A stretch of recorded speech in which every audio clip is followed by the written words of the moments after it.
Good morning, Chef David Rose, Omaha Steaks executive chef, and the best part of waking up is this AM burger.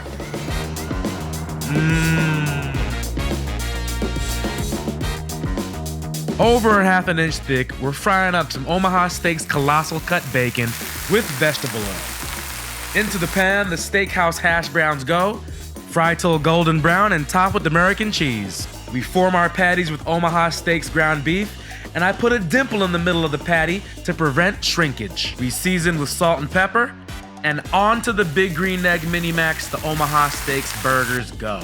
Cheese, check. We fry up some eggs over easy and season with a pinch of salt. I make a Parmesan Mayo with mayonnaise, freshly shaved Parmesan cheese, salt, and pepper. Spread a little on the bun and lightly toast on the big green egg. Breakfast will never be the same again. I'm awake now.